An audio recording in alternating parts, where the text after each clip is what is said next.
be like the industrial strength cable. So it doesn't bend really well. And so it does, yeah, it doesn't bend. That's. I think we will need the mouse though. Yeah. Okay.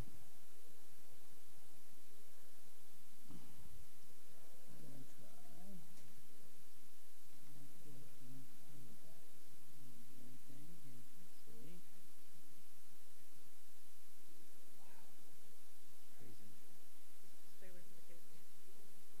There you go.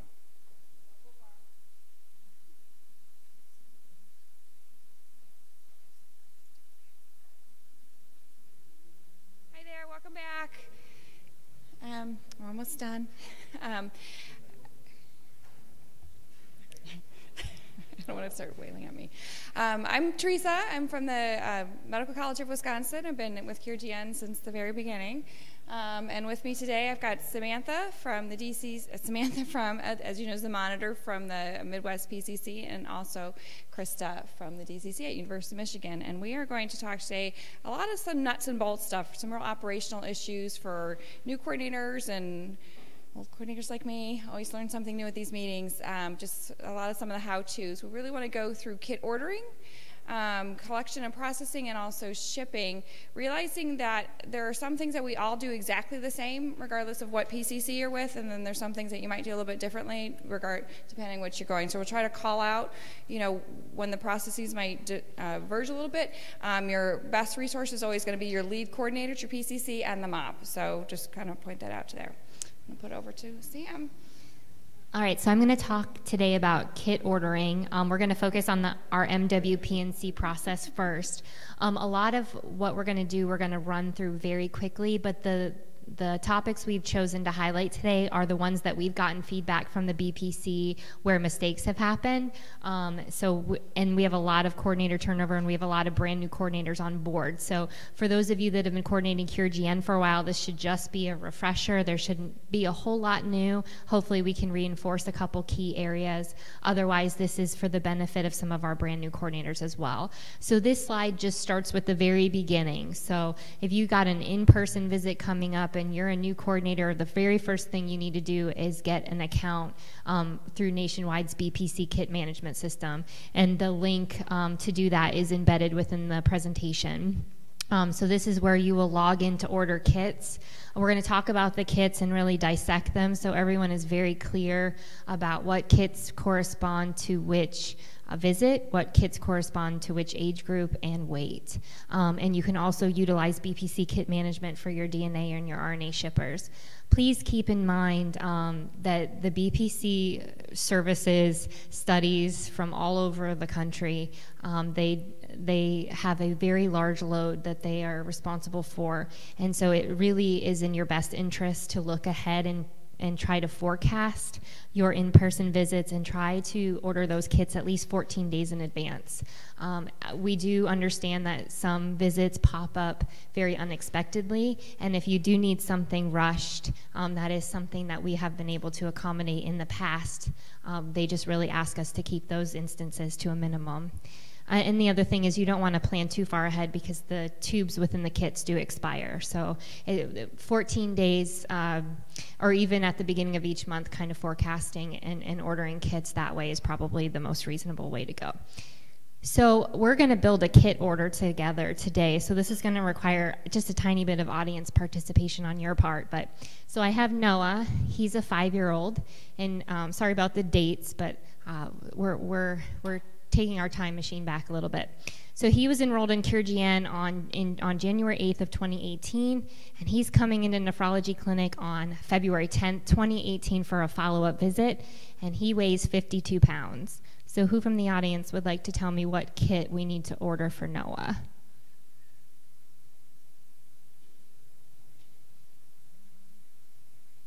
There's candy up here. Yeah, we can throw candy at you.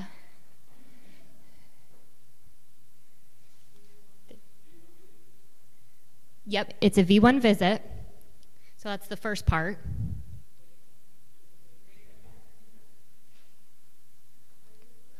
Greater than 52 pounds?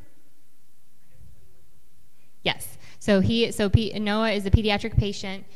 So he needs a V1 kit. He's medium size, 21 to 52 pounds.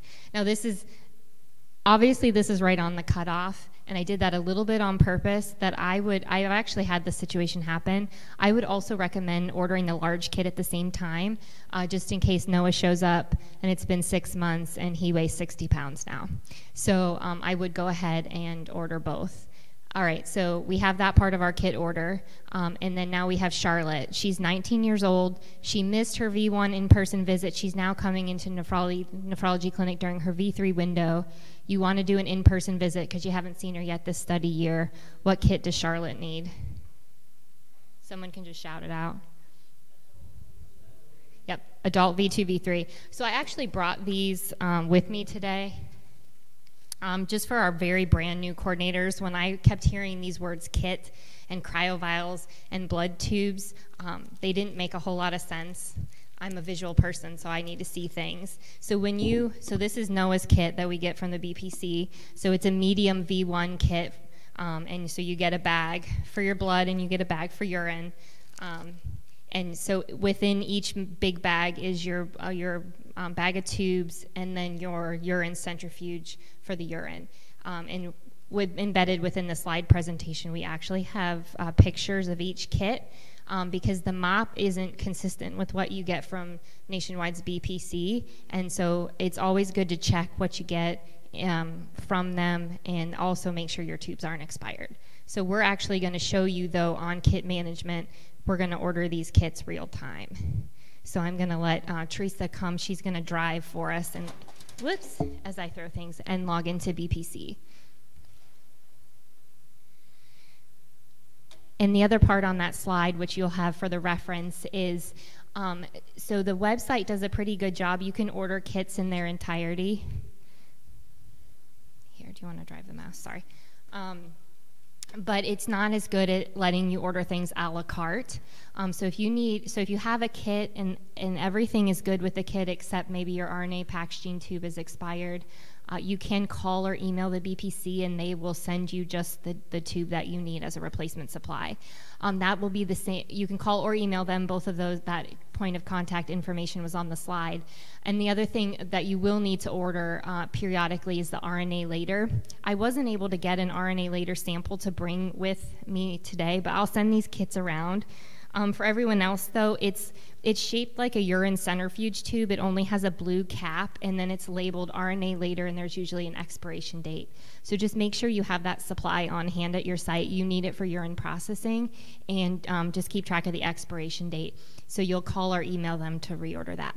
So Teresa's got us into kit management, and so you can see all of her contact informations at the top, and then towards the middle of the screen it'll say protocol and kit, and that's where you'll enter the Midwest Pediatric Nephrology Consortium, and for protocol it'll be CureGN, and then you'll go to the drop-down menu for kit, and as she did, she went to V1, 21 to 52 pounds, and then on the screen it will tell you all the contents of that kit and what you should expect to receive.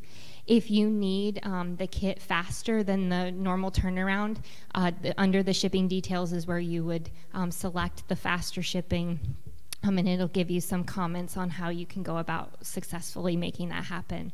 And then I usually would just put order details or comments and just say, you know, when the visit was so they knew what you're ordering it for. So Teresa, if you just want to hit add to cart. So that is for the coordinators that haven't used kit management, that's about as easy as it goes. So any problems with access, you'll email Emma and she'll be able to get you access to kit management. So make sure you have a username and password. And so Teresa's just going through, she's ordering our V2, V3 as an adult, and as you'll see, that kit's a little bit different. Again, it'll show you what the items are, and then you just add it to the cart again. So if you're going to order a different type of kit, you add it to cart and then pick the next one. But if you want to order 2 of the same kind, then you can just say I want 2 of the Noah's kind of kits.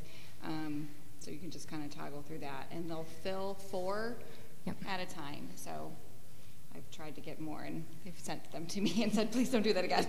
So, but then you're always going to add them to cart after you've done it. And then we just show them what the cart looks like then.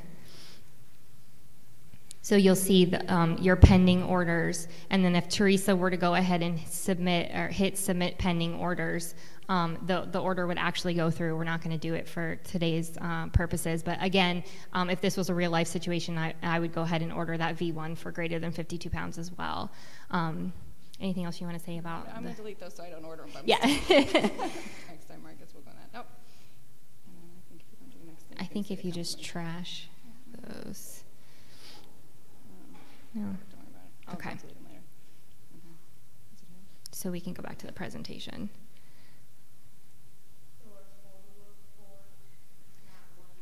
Oh, 4 types of a kit. 4 types, 4 yeah. types of a kit. Sorry. Yep. So if Yeah. you're ordering a pediatric large V1 kit, they only want you to order 4 at a time.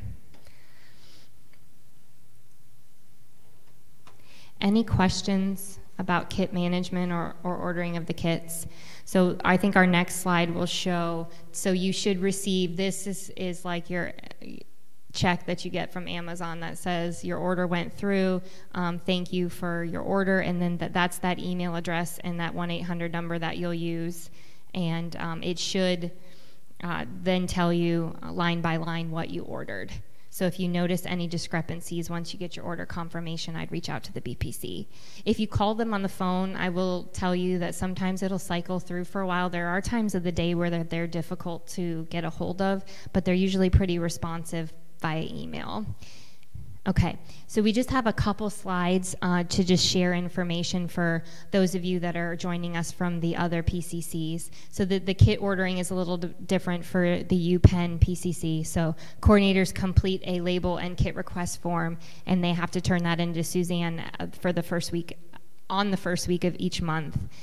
So their labels for their kits are printed by the DCC, and they're sent to a biobank at the DCC where the kits are assembled. So it's a little bit different of a process. And then the kits are then shipped out at the end of the month that the sites requested them for. So they have to think a month in advance as well. So I think a month in advance is probably a good timeline. Again, though, you're always going to have that kid that's going to show up last minute, so we are available to help with those things. And then this is just a quick slide about kit ordering for UNC. UNC actually assembles their biosample kits based on their DCC label request forms. And so they're labeled and color-coded at UNC and then shipped to each of their subsites. And then here's the kit ordering information for Columbia. So they have a kit building day once a month. That kind of sounds fun. And the Columbia coordinators build and label their kits for their 3 subsites as needed. And then obviously they also ask for advance notice on what their kit needs are going to be. And then they order their labels from the DCC as well. All right, any questions about kit ordering or kit content? We'll talk a little bit more about barcodes a little bit later in the presentation, but that was just kind of a very quick overview, especially for our new coordinators.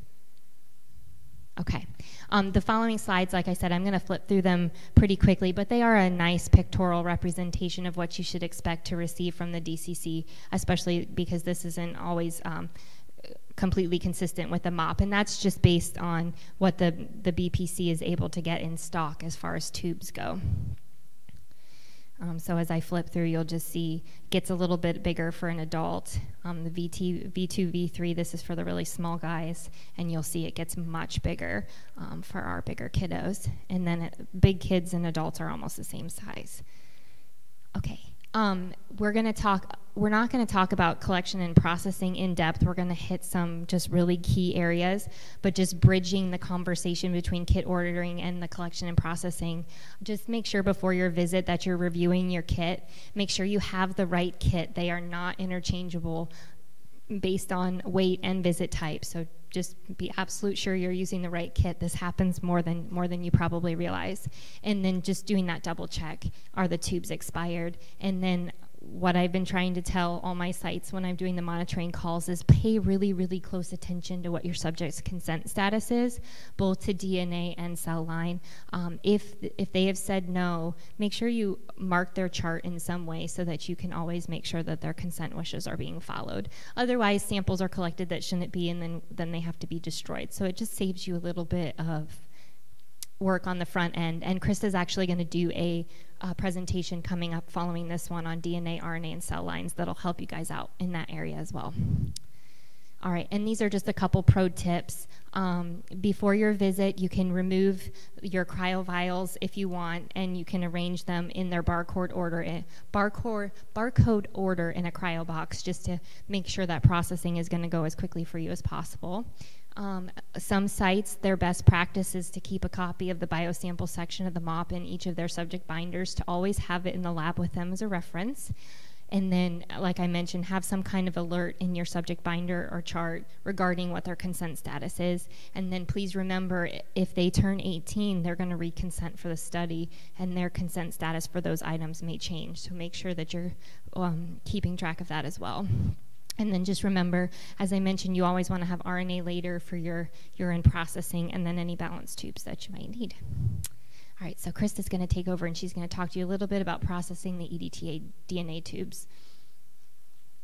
Okay, so now we're going to talk about the EDTA tubes, and this is specific to just the pediatric processing. Sorry. You want to check, of course, as Sam was saying, if the patient consented to DNA. If they've consented to DNA, you will use all of the sample.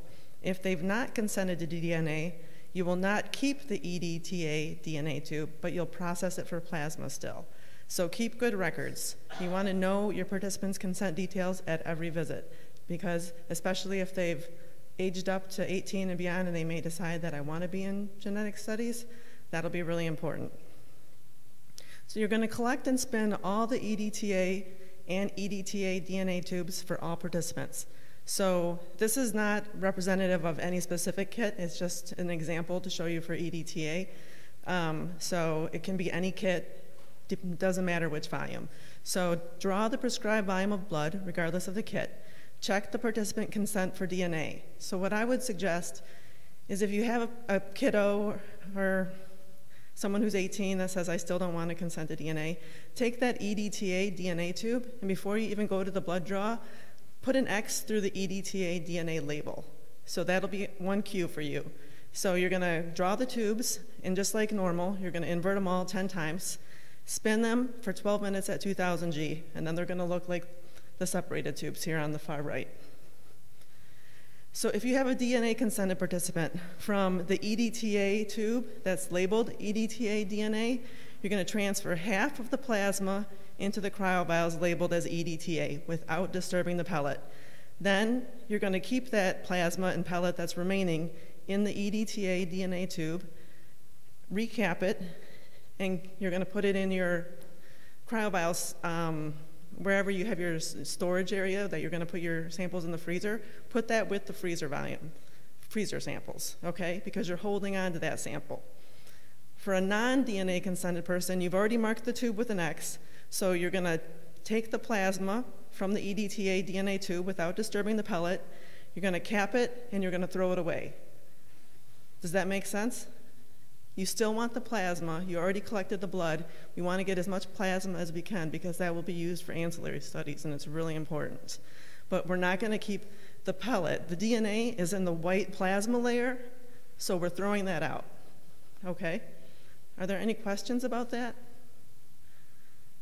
So again, at the very beginning, when you collect the samples, you're going to mark the tube with an X for a non-consented participant. If it is a consented participant, as soon as you have withdrawn all the plasma that you're going to take off, you'll recap it and put that tube with the cryovials that you're going to be putting in the freezer. If it's a non-consented participant, you're going to recap it and pitch it immediately. So the remaining plasma, you're just going to distribute like you normally would for any of your other tubes. Just pipe it off the top of the plasma, put it into the corresponding cryovials, and then you can pitch the rest of the EDTA as usual.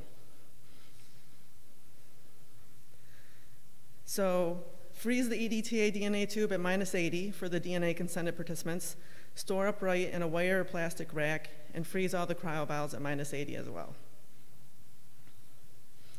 Are there any questions, or does anybody have concerns about when to save the DNA sample and when to pitch it? Okay, that's all I have for you for now.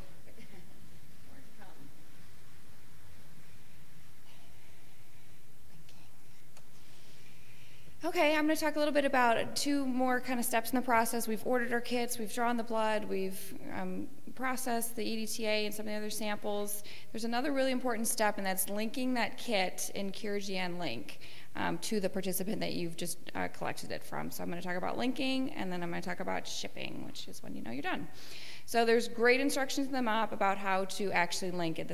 I never had a barcode before, but you have a barcode scanner, and you're going to actually go in there and link it to the subject. We're going to demonstrate this in a minute, but just to show you that there's a really nice guide on the website on how to do the linking. So the barcode is what you'll see on every label, and this is why it's really important not to switch any of the cryovials, because that's what's, after you've taken all the plasma and serum off of that, that's what's going to be stored for that subject. So if you grab a cryovial from another kit, it's going to have the wrong barcode label, and it's all going to be messed up. So keep everything with the kit that it came on. So that barcode is important, and these tiny little numbers that I can barely read without my glasses underneath that barcode is what is going to be the identifier for it. And there's important things in there, and it took me more times than I like to admit before I realized what all those numbers meant. But there's going to be your site number, the type of sample, like the size, and if it's an enrollment or a V2 or a returning visit.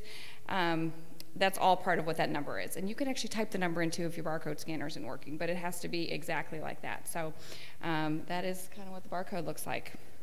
They're very tiny, but they're all there. And every kit, for Midwest, I assume for all those sites, every kit will come with some extra labels as well, just in the bag with it. So for some reason, you have to put some extra, or whatever, if you have other ones. So those are kind of the description again. The sizes relate to the size of the patient, the weight-wise, small, medium, large, adults, and then what type of visit it is. If it's a enrollment, a V1, or an RV, is returning visit, V2 or V3. So we're going to demo a little bit here in Link. And that's where we'll look into, this is just a test site that she's going to log into here.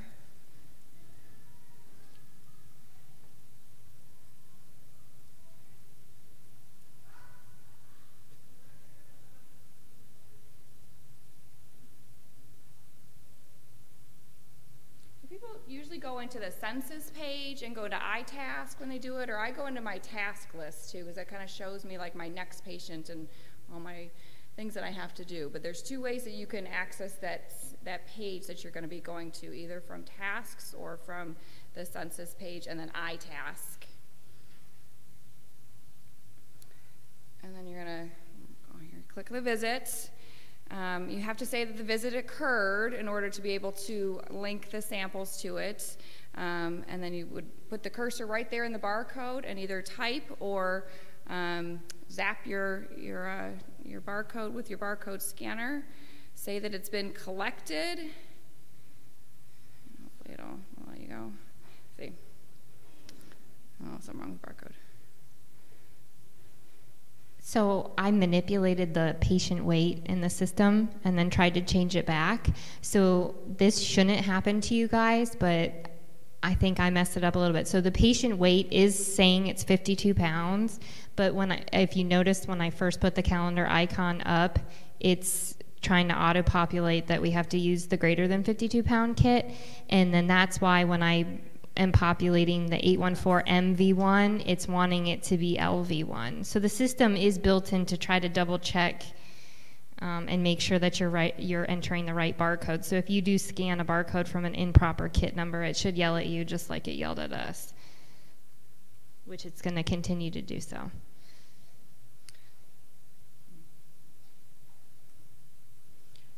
Anybody have questions? Or there you go, look at that. 3rd time's a charm usually with Link. So this is the page that comes up with all the samples that are in that kit, including the labels for the extra samples.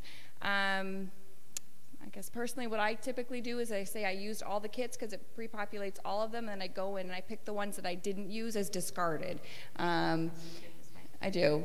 And a lot of that is because if you don't do it all at the same time and you wait too long, it X's out and you have to re-enter them anyway. So I kind of wait. I say I've collected all of them. I save it. And then after, because I don't always know how many urine aliquots I'm going to get out of that particular sample. So I say I've collected all of them. I do all the processing. And then I see which ones I haven't used. And then I mark those as discarded.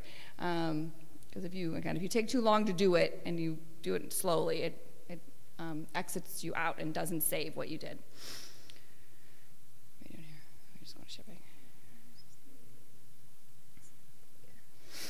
Okay, does that make sense about how to link, how you're actually associating with it, and all those barcodes? There again, for each one, there's a discarded and a used. I'm typically going to be discarding a lot of the whole urine ones if they don't bring in a first morning void or a time sample, the extra labels, and then of course if they didn't consent to DNA, then you're going to be putting discarded for the DNA sample as well.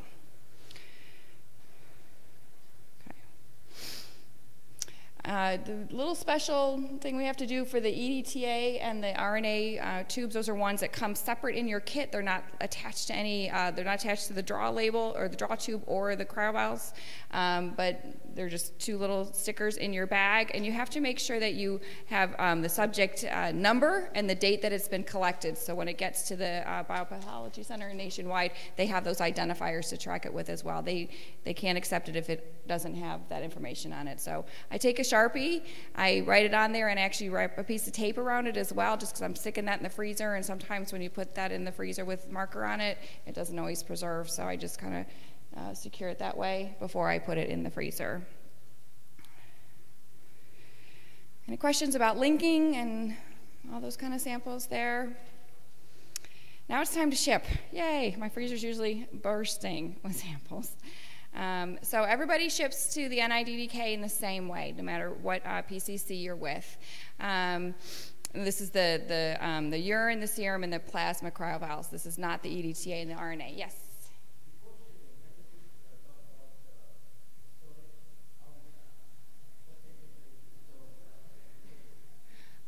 After they're collected and aliquoted, they're all, oh, the kit.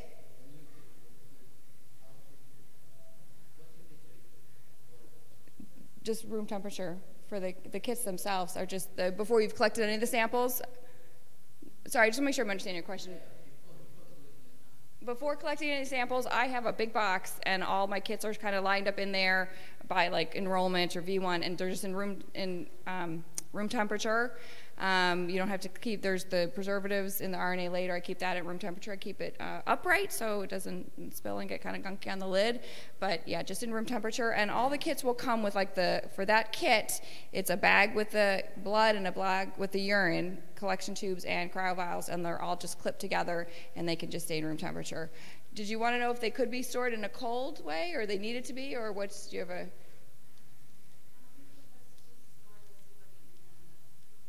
The fridge. Okay. As a best practice, the urine cryovials or the urine tubes that you spin and process in, those should be stored in the fridge or the freezer is fine, it doesn't matter, but the PI does degrade over time. Yeah. Yeah. So here, let me just take a second. So this is the V1 kit, so you're only going to get 2 of these. So the PI tube that they're talking about right now will come, and it will come with no markings on the tube whatsoever. So there's nothing on the lid, there's nothing on the body of the tube itself. So this is what they're saying best practice is to store in the fridge. I don't know that a lot of our coordinators are aware of this. So store this in the fridge if you can. The NaN3 tubes are the ones that have the X's both on the lids and the body of the tube.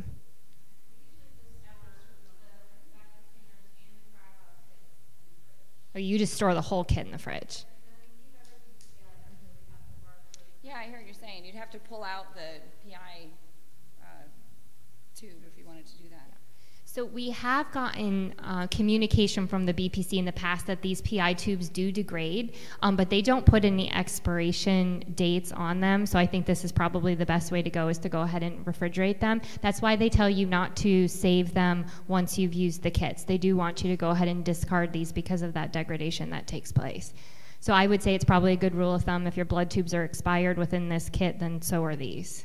But I will reach out to Tommy over at the BPC and get clarification on how long these are actually good for. Your protease inhibitor, yep. And for the site that they store everything in the fridge, all the other additives that are in the other blood tubes, it's fine. The sodium citrate and everything. Oh, good. I'm always glad I came. I've done a lot of. That's really good to know. Thank you. Any more questions about tubes and storage and linking or anything like that before we get to shipping? Just to clarify, does everyone store RNA later at room temperature, or do people put that in the fridge as well? Room temp, okay. For everyone on the phone, the consensus was room temp. Okay, shipping. So there are serum and plasma and urine that we collect for the study that is going to the NADDK repository are all done the same way regardless of what PCC you're at. And this is not the DNA and RNA samples. And those go monthly, frozen. My site, I have to kind of give my lab a heads up that I'm going to be doing a large shipment just so they get enough dry ice the day that we're going to be doing it.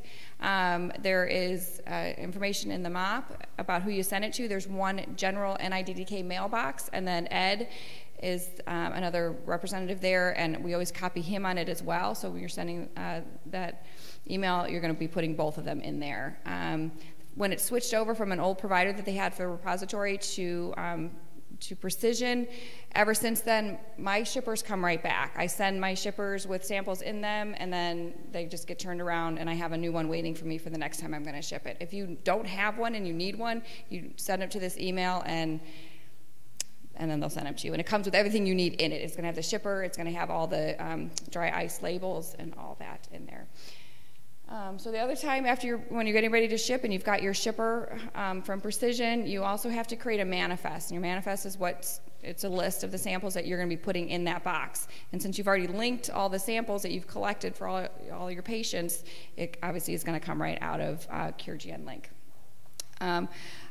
Before you kind of get ready to do shipping day, is you got to carve out a little bit of time for it, especially if it's been, you've had a lot of patients since the last time you ship. But you're going to want to make sure if you go into the NIDDK repository in CureGN Link and under the shipping tab, unshipped is going to show you all the samples that you should have in your freezer that are going to be going to the NIDDK. So you look at that list, and then you kind of compare it with the boxes that you have and how you've stored them to make sure that the number of samples and the type of samples that you have in your freezer match what is showing up on that manifest. We're going to go into CureGN Link here, but you're going to be clicking on saying that you're going to be shipping it, and you're going to email the manifest directly to the NIDDK. There's a place on that little window to put your email address or put a second CC. I always put myself as a CC, so that email that goes to the NIDDK, I get a copy on it, so I have confirmation that I sent the manifest to them. You're going to be printing then 2 copies of the manifest. One goes in the box, and one goes either in your subject binder, or if you keep a shipping binder for all your samples for Cure, it can go in there for your own records.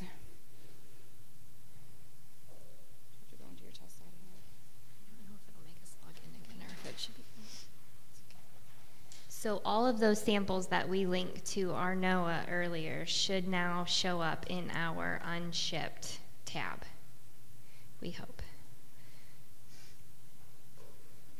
Just to let the room know, while Teresa was talking, we did take a look, because you do get a package insert with your sodium azide tube, which is the NaN3, and that one actually recommends that the ideal recommended storage temperature is 2 to 8 degrees Celsius. So that does support the idea that these urine centrifuge tubes need to be kept in a fridge, or a freezer at that 2 to 8 degrees Celsius mark.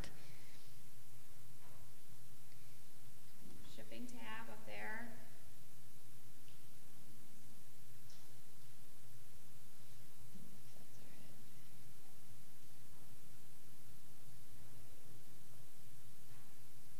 So NOAA was our subject too. So you can, the nice thing, CureGN Link wasn't always as easily navigated in this screen, but they've added a lot of ways that you can filter and view things. So I just went to study ID and I filtered by subject number 2, and you can see all of those samples that I arbitrarily selected as used from his kit. So while Teresa talks, I'm just kind of going to show you what she just went over. So since I'm not shipping everything, I'm just going to individually select NOAA samples. Have people here unshipped? Anybody? Some people have, some people haven't. I know that for some sites, if they have a person in the laboratory that is responsible for doing their shipping, it's still going to be the coordinator's responsibility to double check those samples, check it with Link, make sure you're taking the best care of those samples as possible. Go ahead. So I went ahead and I selected everything that I was going to ship, and then that's where you click the shipping information tab. This is where you'll populate the date, and it tells you what you're shipping. You'll change your carrier to FedEx, and you'll put your tracking number here. I'm not going to do it now just so that I don't create samples that aren't supposed to be out there in the interwebs. And then you'll go, just remember, so then that is going to show up under ship date. And it would have today's date, and then that's where you click on that email button and make sure, and I would add your own email address to CC it, and you can just say, samples are on the way from Nationwide Children's Hospital, have a good day, and hit send, and that's what generates that electronic manifest that she was talking about.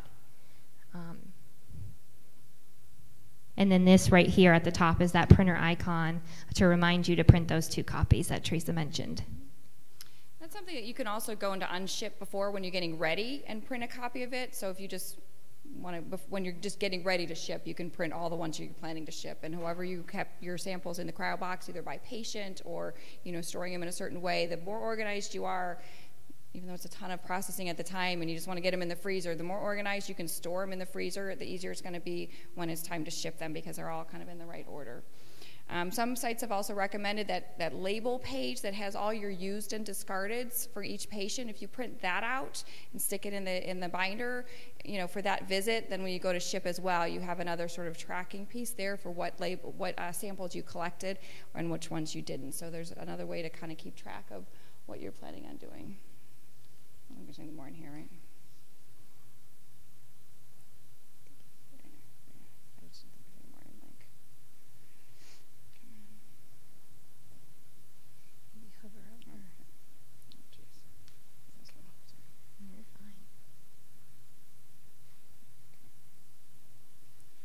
Okay.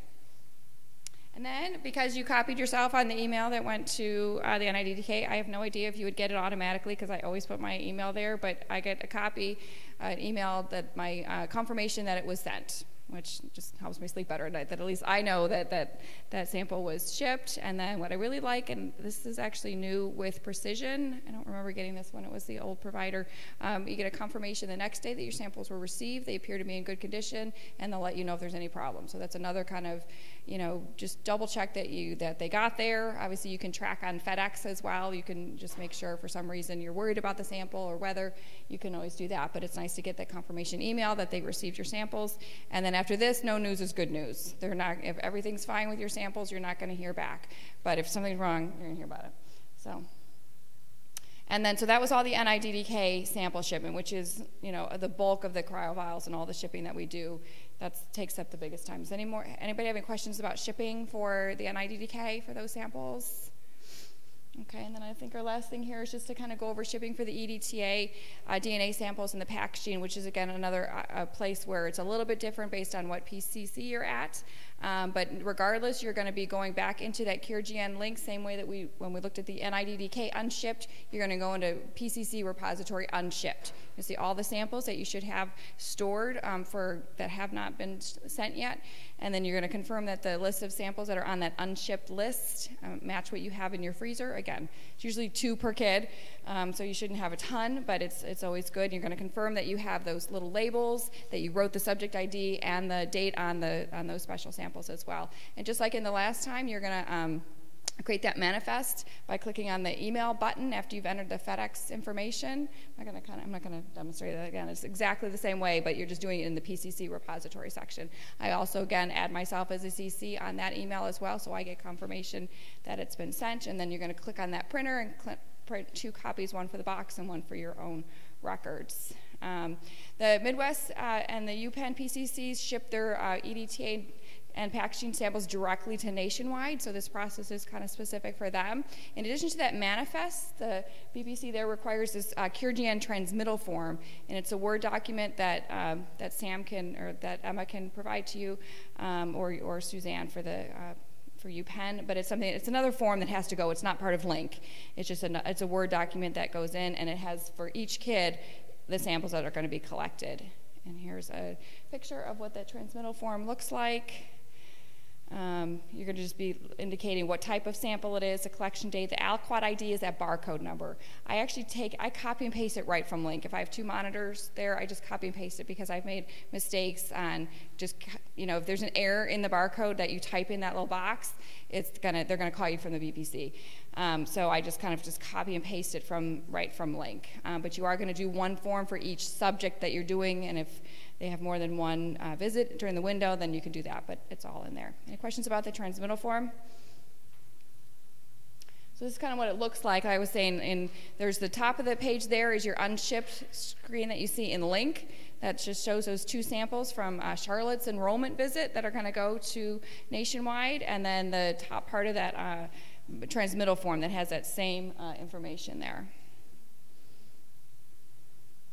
And then for UNC, they don't go to Nationwide. They send you send all your samples directly to your PCC. That information of where it gets sent to is in the MOP as well, and twice a year. And it is coordinated with your lead PC. They're going to tell you, I'm assuming, when it's time for you to send your samples, and then they will get that same process in terms of printing out that manifest in Link. And then also with the UNC, the samples are not going to Nationwide directly. They're going to the PCC, and all the instructions are going to be coordinated by your lead PCC.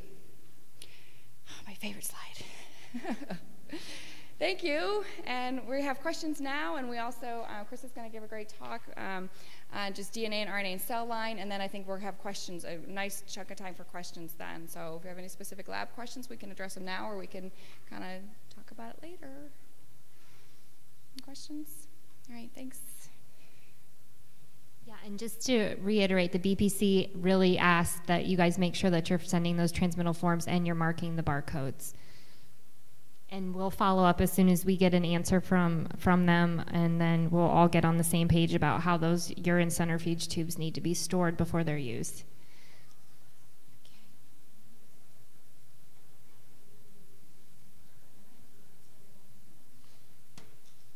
And you're this one, right? Yep. The DNA, RNA. Yep.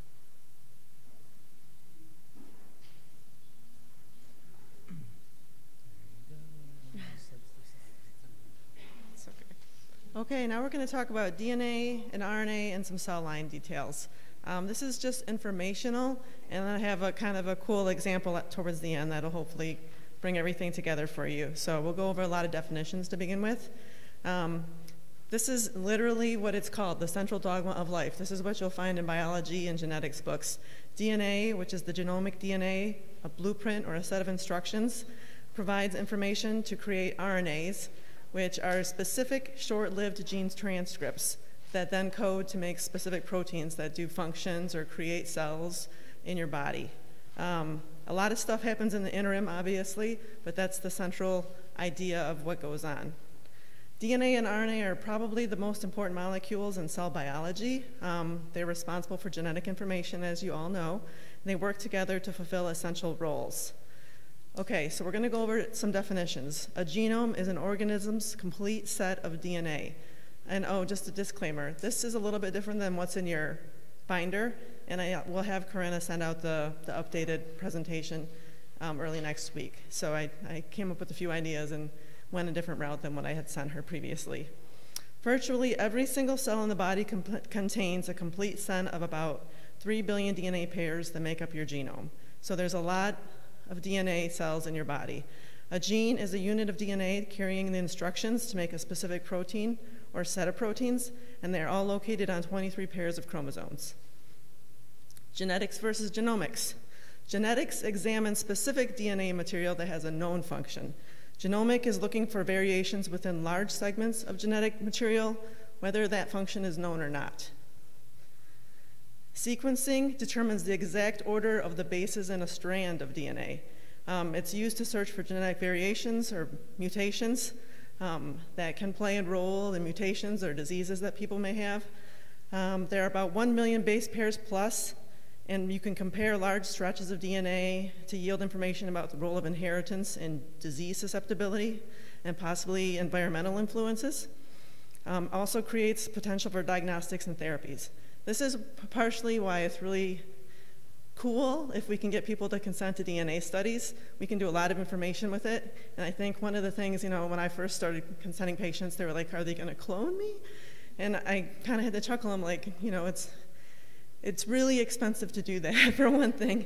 And honestly, like, your set of DNA is probably so similar to the next person, like, we don't have any reason to clone people. So at this time, I'm not saying it's never going to happen. Genetic mapping is a tool to identify new genes and understand their function. It offers ways that disease is transmitted from parent to child, and it provides clues about which chromosomes contain the gene and where that gene lies precisely on the chromosomes. There's a lot of different kinds of genetic testing that can be done today. This is just, I thought this was a cool slide because it shows all the different types, but despite the diagnostic and predictive carrier tests, things that are kind of done, what we're really interested in for our studies is pharmacogenomic testing, which gives info how certain medicines are processed by an individual, and research genetic testing. And it says here, and this, you can explain this to your patients, that results may not directly benefit them, but they may benefit others. So we're looking for things that tell us about the population of patients with our diseases. So not specifically, we're looking for a cure for that patient themselves, okay? And then there's GWAS. This is really big right now, genome-wide association studies. This I don't really understand that much about, but it's an approach where they scan large segments of people's DNA, and they try to find markers, and then they can compare it to diseased patients and non-diseased patients. Why we collect DNA at every visit. Epigenetics. I don't think you can see this very well, so I'm going to read it. So epigenetic mechanisms are affected by these factors and processes: development, environmental chemicals, drugs, pharmaceuticals, aging, and diet. So here you can see a chromosome as it's unraveling, and it becomes DNA, and you can see the double helix of the DNA, and each helix wraps around these histones. So depending on the environment or drugs or things that someone's exposed to can change what the DNA is turning on or off at that time. So that's kind of the cool thing about how environmental things can affect our genes. So RNA and disease diagnostics, gene transcripts express themselves in different ways. RNA expression is DNA, but you have to have DNA to make RNA, and RNA is expression of what that DNA is. So some people say, but you can make DNA from RNA, which is true, but it's very costly, and it's not always successful, and we aren't trying to do that. So that's not part of any of our study goals at this time. And if someone were to say, well, we have this patient's RNA, can't we get their DNA from it? We'd go back and we would check to see who's consented for that or not. So if they said no to DNA, we will not be looking for DNA in their samples.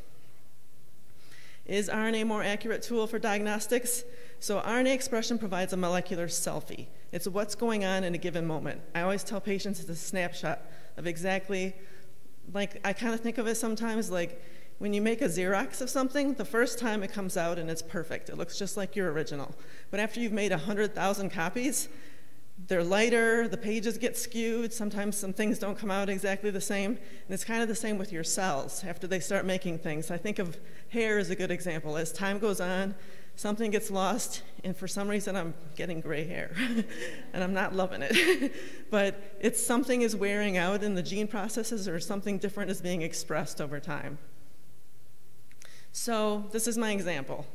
If DNA is the blueprint for a home or an individual, for example, epigenetics brings in all the external factors, the elevation, the temperature, the gradation that affect how you're going to build your house, what you have to build up, all the different things around it.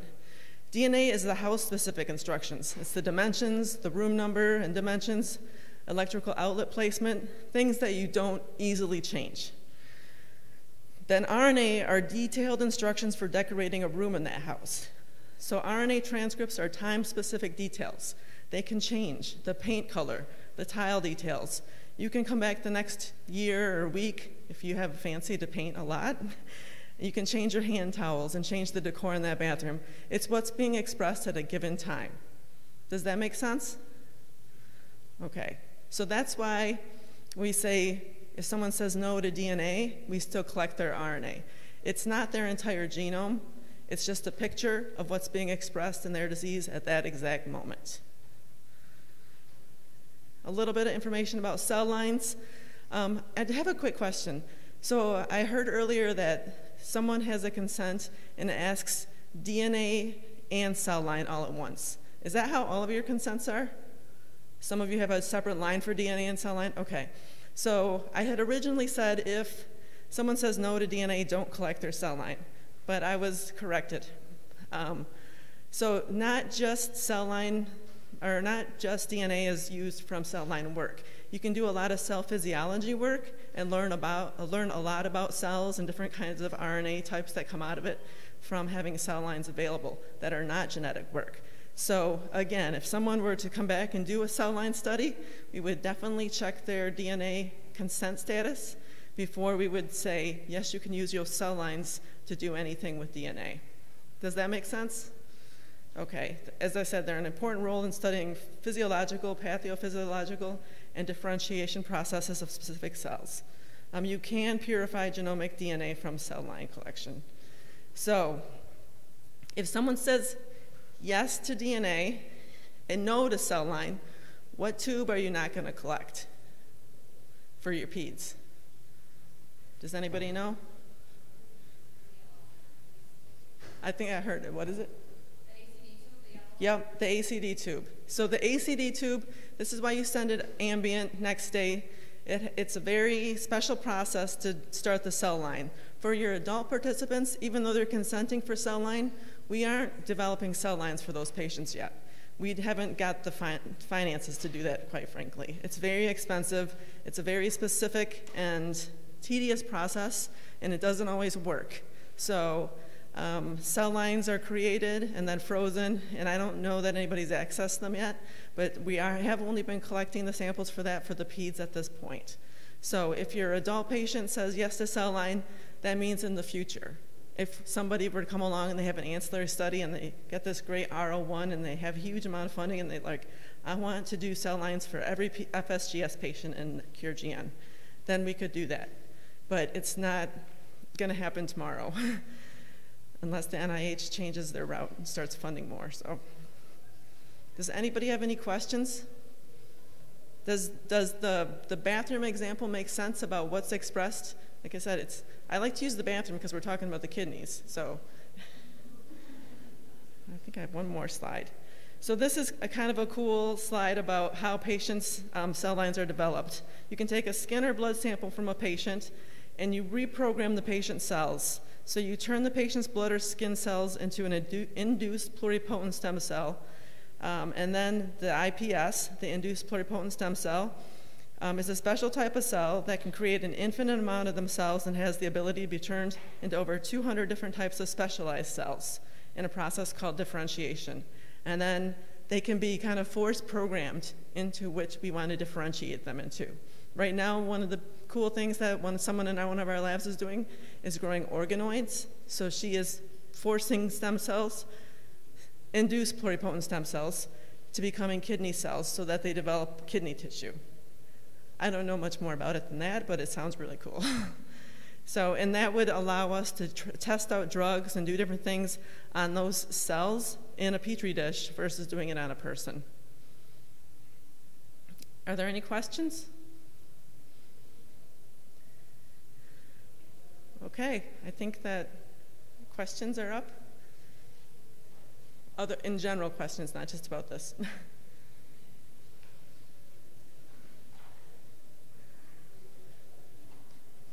Okay, I'm all set. If you have any questions, feel free to tag me down.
For those online, we will be doing a Q&A session in a couple minutes.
Sorry, I kind of took them apart a little bit. But Yeah. Some of my kids, the EDTA is 6 ml, yes, 1 or 2, 4 yes, ml. yes. I'm very confused on that part. So that's why we took the pictures of all of them so that you, So these are the one with the 6 ml. yes, that's your 6 ml one.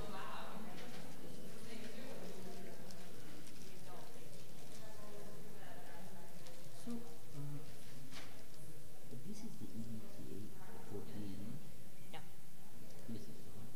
So previously I had the white marker on top, and now it was different. So is this as of what? Is it as of this year? This is a new thing? When they changed the processing last April, it took a little bit of time. Actually, the BPC didn't know that the change happened, and there was different kit types being sent out.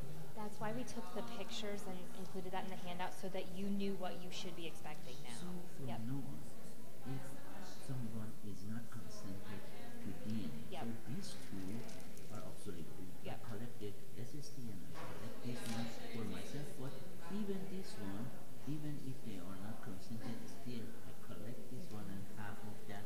So if they are not consented, so this one, just half of the last one will be collected and the rest will be discarded. Yes. So you're just going to fill your cryo vials and get rid of the rest. Yes. Yep. But this one, anyhow, it should be kept, no matter Yep. You what. should aliquot until the cryo vials are full, and then you'll discard it like normal. Yep. Should I discard this one or I still like keep this one? You won't keep any purple tops if they said no to DNA. If it says yes to me, If they say yes, then you keep it. Yep. And this is the one that you'll put the. This Yeah. is your EDTA DNA label. So you'll go ahead and write your subject ID and the date and put it on the there. DNA goes to this one or this one? It goes to the bigger one. The bigger one. So this one, although they said that they agree with the DNA, this one will be discarded no matter what, right? After you aliquot the stuff. Yep. So yeah, because the palette, I was thinking that okay, we took the palette from this one and this one. It was the confusion. Yep. So the big one anyhow should be kept. If they No consent to it. matter what. If they are consented, you say? Yes. If they are not consented on the manual, it says that we will keep this one. You'll take the plasma out and you'll put it in the cryo vials. But then, if someone doesn't consent, you don't keep any of the tubes, except here. Let's start over. Okay, let's pull these out. All right. All right. So this was our NOAA. So if They no, are consented. they are consented, you'll fill all of these ones. Yes. You can do it in this order. Yes. And then you'll process this one. Yes. and you'll fill, you'll take half of, yep, and you'll put this label on there, and you'll freeze this up right at -80. Let me see the label. Yes. You have to put that on the tube yourself, and this one will store upright in the freezer at -80. Yep. I want to compare here to before. Yes. Before we wouldn't It was process at all. Right, We before just you added- just stuck the label on it and you put it in the freezer. Yes, you're absolutely right. That Yes. was the computer was, I never processed that one. This is the process, pick the plasma and leave the rest of it. Yes. Okay, so So this let me goes- tell you the rationale behind it. So that a lot of the pediatric families are concerned about the number of blood tubes. So they did this to try to eliminate a blood tube and then use one for two different purposes. Whoops. If that makes sense. Six, previously it was 4 and 4. Well, yeah, previously the EPA Okay, so this one and the hobby we kept for the one which are concerned. Okay, so now we do not consent. You're still going to fill it, and then once you Yeah, the very well. Three of them. We have three of them. Yep. So what I would do, so you're going to spin both of these tubes down, Still both of them. both of them, yep, and then you'll use the plasma to fill these three, and then you throw it over. Yep. Still, although they are not concentrated DNA, still I use the plasma of that one. You use the plasma, and you'll throw your sample label away, and you'll throw the tube away. Okay, I got it. And definitely this one is done. This one And is then, done. like she just said, we're always collecting the RNA. Okay, that's a new one. No, this is the RNA attachment. Yes. If they do not send it to DNA, still RNA. They're still collecting them. The previous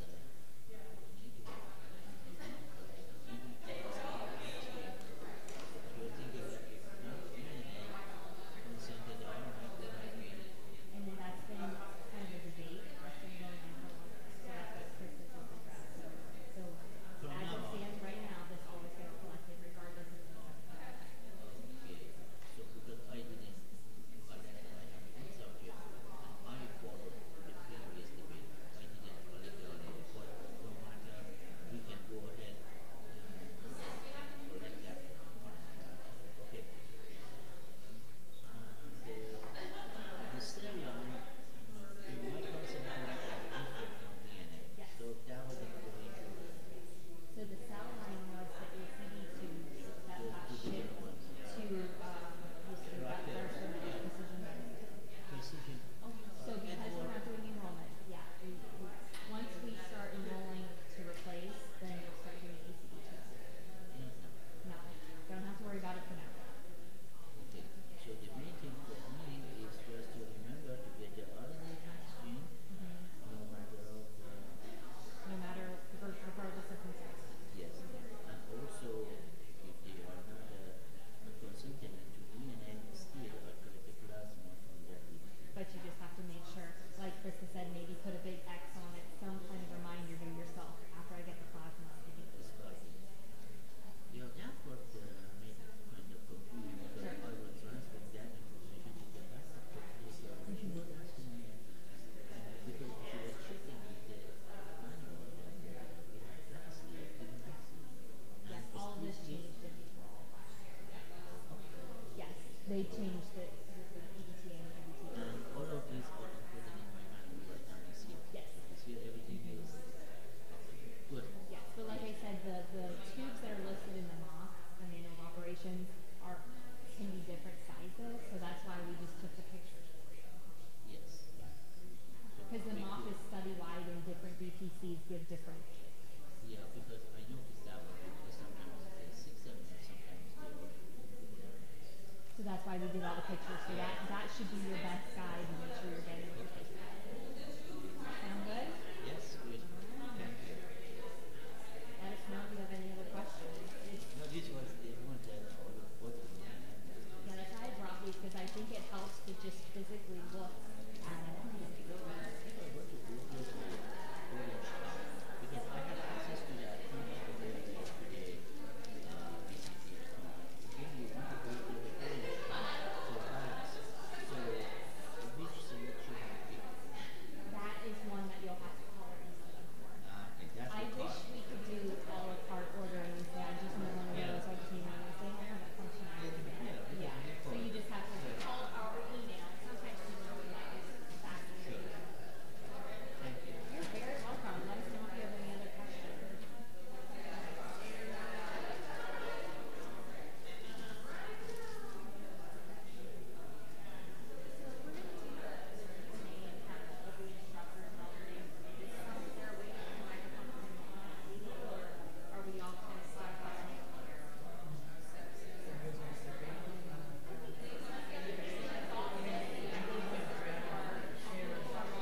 Perfect.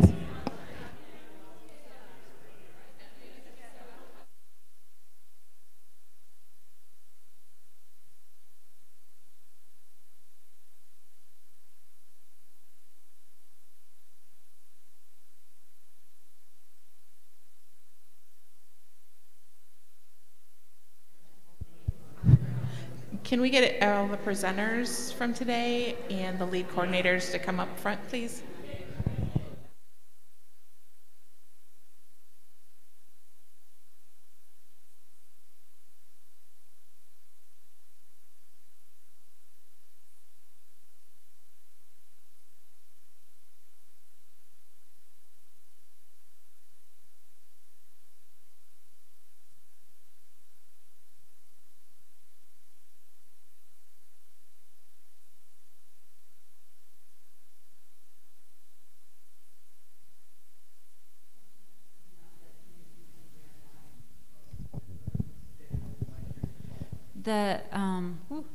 The gradual freezing protocol for the RNA DNA tubes so that they don't crack, that's not a requirement. It's just you can do it if you'd like as a safeguard, but you don't have to do it. Is that correct?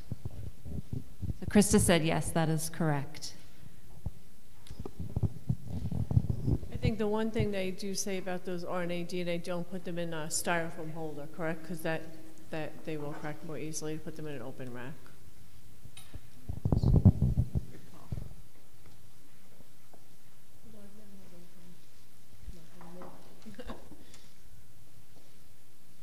Anybody have any questions about anything that was discussed today? So these are some post-its that people left us they wanted to talk about. Transitioning from peds to adult care, so I think that may have been addressed a little bit. Does anyone have any further questions about that?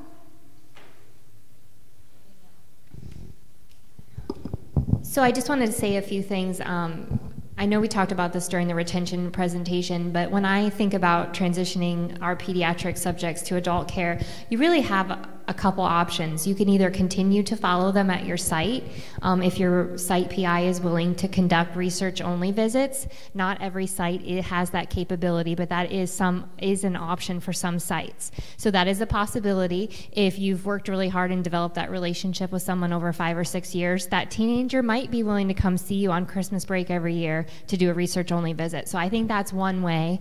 And then also we discussed transitioning them to adult care, to an adult CureGN site would be another option. Again, that's just going to depend on where your site is, where they go to college or decide to work, and where the nearest adult site is. And then the third option, if there are protocol changes made to Cure 2 and there is the ability to follow people remotely, you could keep that person in the study, do that release of information that someone mentioned earlier, get those outside doctor records, and that might be a way to keep them in CureGN long term. So those are 3 avenues that we know of already when we're thinking about these pediatric kids.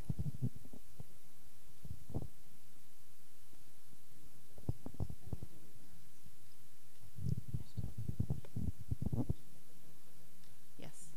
Okay, so the other thing that's on here says provide the patient with his or her scheduling for all the study visits within the window of visits. So if everyone knows how to run a visit status by patient report, if you want to give that study patient their actual schedule, once that patient is in the system, it gives you the subject ID. You can convert your visit status by patient report to Excel and then delete everything else. Or just copy that line for that patient and give them all their scheduled patient windows. Does that make sense to everyone?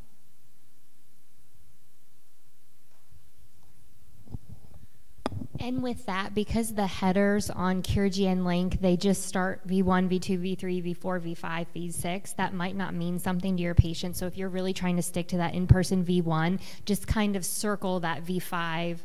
I'm not good at math on the spot, but circle the corresponding V1s for every study year just so that they understand that.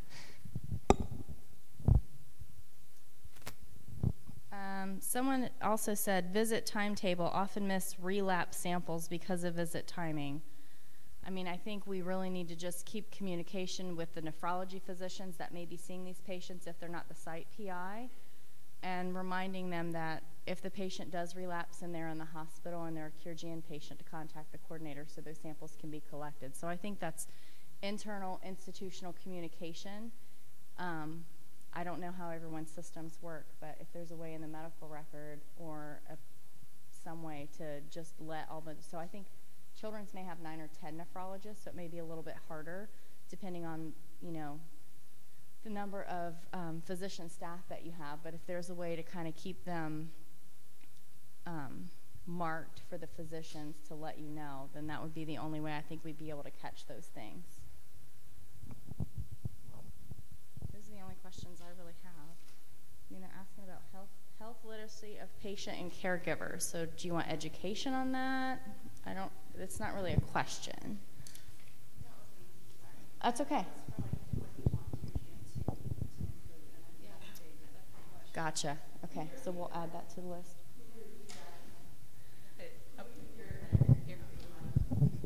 She just said for CureGN 2, that was her suggestion to have health literacy.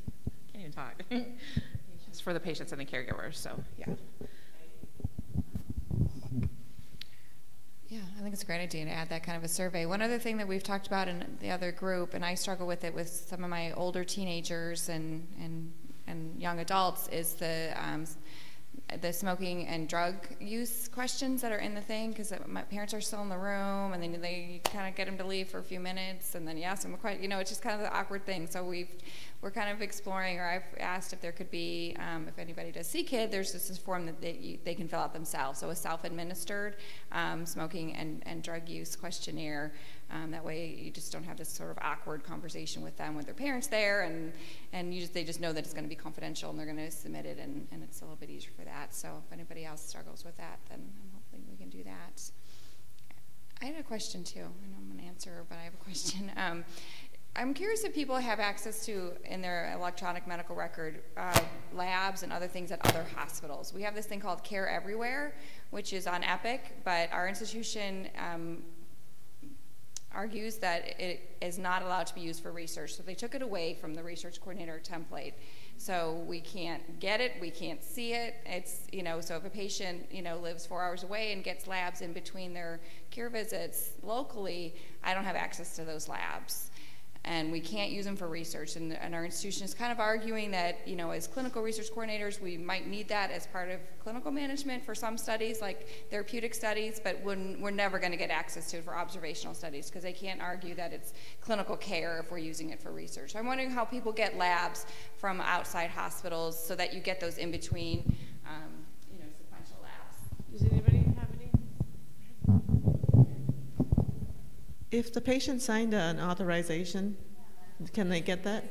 The rules of the road, Care Everywhere, says cannot be used for research. And it's like this universal interpretation at our institution that means medical research. I think it means marketing and public relations and things like that. But they're calling it research and data mining.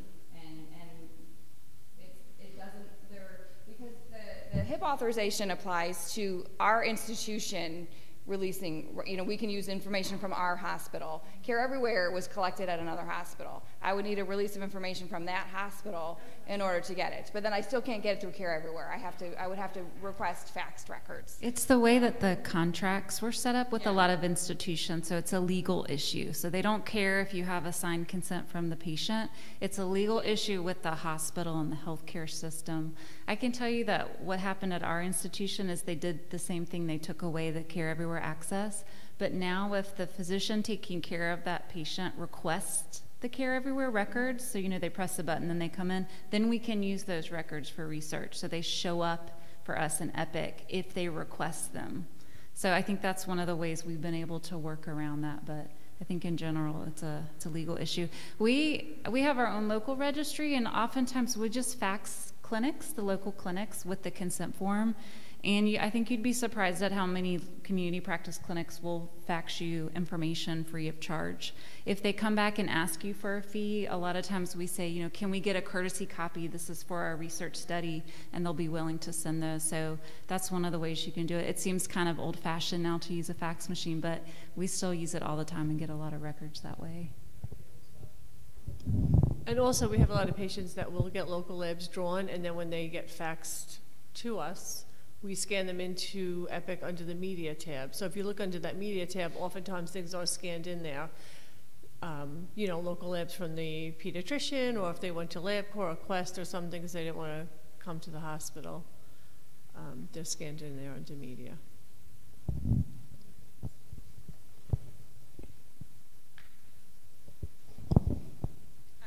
I was just going to say that I have patients who are seen at clinics that aren't really helpful, and what those patients will do is screenshot their labs that show up on whatever kind of portal they use with that physician, and they'll email me those images, and that really helps. That's few and far between, but I've used that for folks who I could never get records on.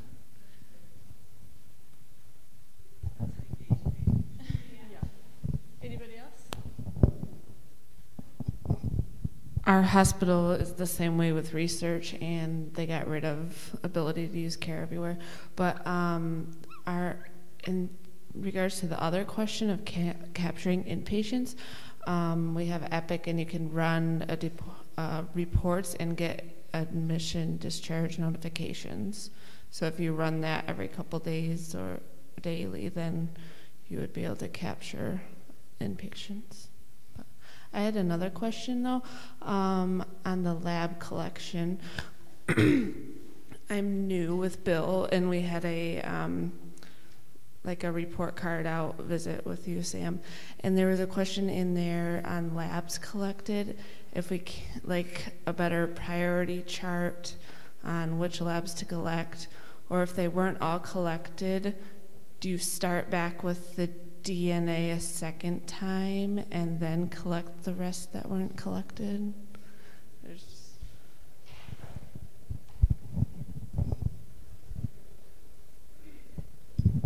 So that is an excellent question that has a lot more layers than I think I even put together until I was talking to Teresa today. So the part when we had that discussion, so when I've been doing the monitoring calls, we've been talking about the report cards, and I've been explaining the metric. And so part of the discussion has been, what does the annual expected blood collected metric mean? And that means, for those of you that don't know or I haven't talked to yet, it's a metric that's capturing if you're getting every single blood tube type per study year per subject. So for example, if you see one patient and you only see them once a year, and you're able to collect EDTA, DNA, and RNA PAX gene, but you lose access and you don't have SST or EDTA, you're not going to get credit for that blood draw for that particular year. That metric captures all tubes. So the question then became, because that is a metric on the report card, if you follow the MOP tells you to collect the same blood tube priority every single time. So if you followed the MOP, you would get RNA PAX and EDTA DNA first every single time, and then your EDTA and your SST tubes. You'd get one of each type after that.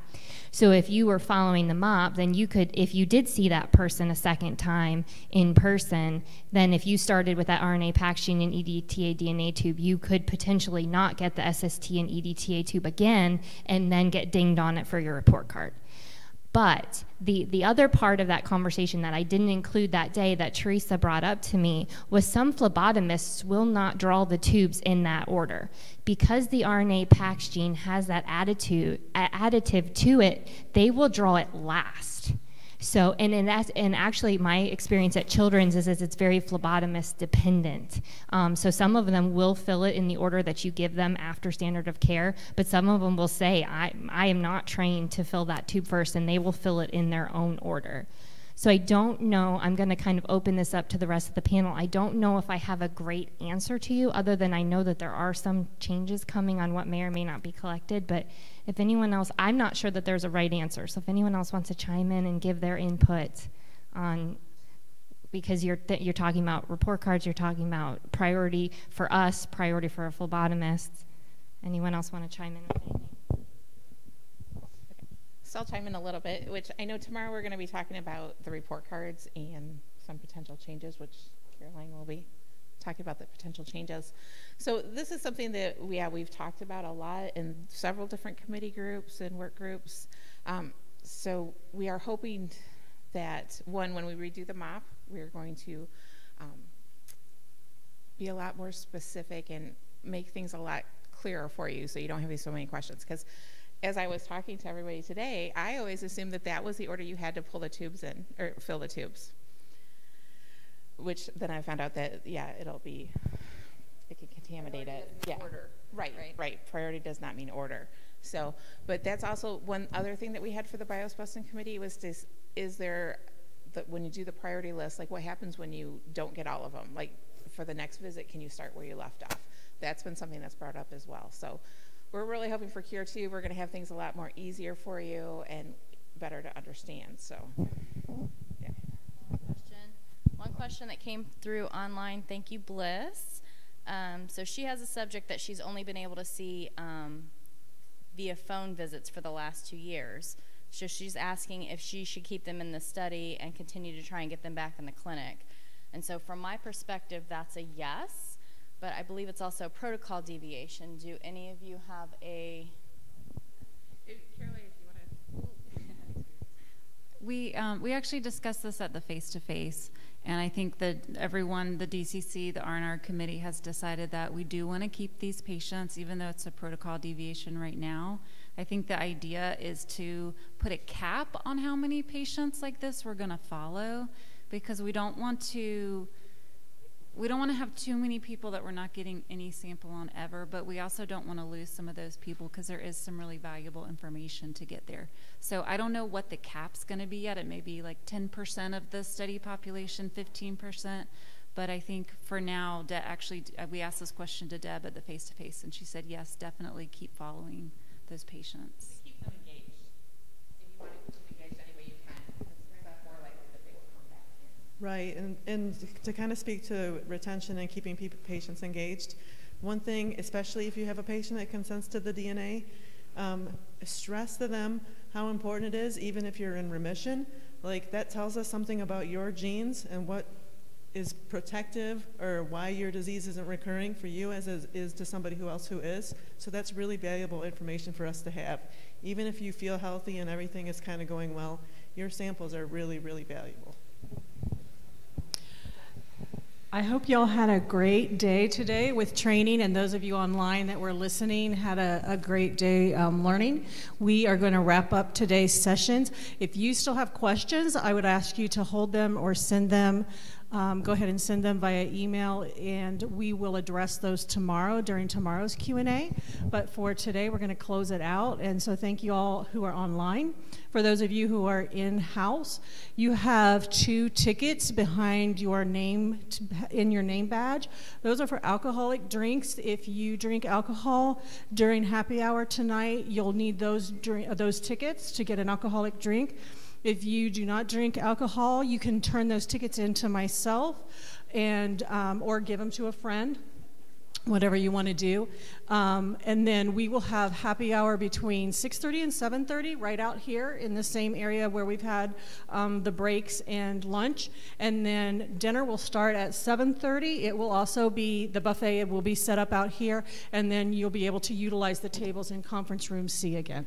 All right? So don't forget your stuff. Feel free to take all of that, and we'll see you tomorrow morning or later on tonight.